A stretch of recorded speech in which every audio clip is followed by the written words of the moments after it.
why it is unfair to you and them to sit and wait for them to fulfill your needs to make you happy. You see, I used to think that I needed a partner who would consider my feelings, neglect their own at times, show up for me in a way that would make me feel safe and secure, that would make me feel happy, to change their ways, the ones that I was not happy with, so that I could feel comfortable in my skin. I wanted them to forget their past, forget their experiences, forget their trauma, just so that they could act, feel, think, behave in a way that would make me feel safe. And that was unfair. It's unfair to ask so much of someone. What I was also doing was giving them the power to decide on how I was going to feel, how I was going to think. And it was quite liberating and absolutely freeing, absolutely. When I took the power, when I realized that I get to choose how I'm going to live my life, how I'm going to create this life, and how I'm going to allow the experiences around me to make me feel and think. It's not always easy. Sometimes we've got to step back and reset, because especially if you come from an anxious attachment style or an avoidant attachment style, and you're trying to become more securely attached, you can easily be sucked into the victim mindset. Nobody loves me, nobody wants to be with me, everybody's going to leave me. We have to constantly remind ourselves that we have the power to choose how we're going to feel, how we're going to perceive an experience. Are we going to allow someone else's words and actions to affect us so much so that we can't move? We can't function in our day-to-day lives? We have that power. Somewhere in our childhood, we forgot. We forgot that we have the power to decide. Did we forget? Perhaps not.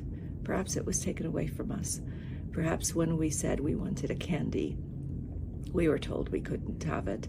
Perhaps we were told we had to share our toys when we really didn't want to. It's a different time now. While I want to believe that we are children and we should be children in aging bodies, I believe that that's where we can be free to play, to create, to love, to embrace, to forgive. We are no longer in a time when someone gets to tell us how to feel, how to think, how to act, how to be, what to believe. We have control of our future. We don't need another person. We don't need a partner to be a certain way, to say a certain thing, to do a certain thing to make us happy. It would be nice to have a partner to share a life with, to enjoy travels, dinners, movies, walks, talks with. But we put ourselves in a very dangerous position when we believe we need a partner. We put them in an unfair position when we put that massive burden upon them to make us happy. Because who's to know? We're so different in our wants and our needs based on the traumas and experiences we've had, that there is no way the other person in our life can quite figure out what it is that's going to make us happy. I mean, how could they? We're still trying to figure it out. We're still learning about ourselves. We're changing all the time. Hopefully we are. So there's no way, and it is unfair, in my opinion, that we're asking another human being to show up for us so that we could be happy. And how do we know this? Is there any way we know exactly how to make them happy? And this isn't to say that we're not looking for someone who's going to be considerate and respectful and kind and thoughtful in our lives. We want that from everyone, not just a partner. We want it from our parents. We want it from anyone we allow into our life, into our circle.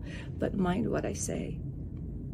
We allow them. We give them permission to our lives. It's not that they get to walk in and out of us. So to move closer to being that secure, attached person that we want to be, we first have to decide. We have to take control. We have to decide what we want our future to look like. What can we give ourselves first? I hope this helps.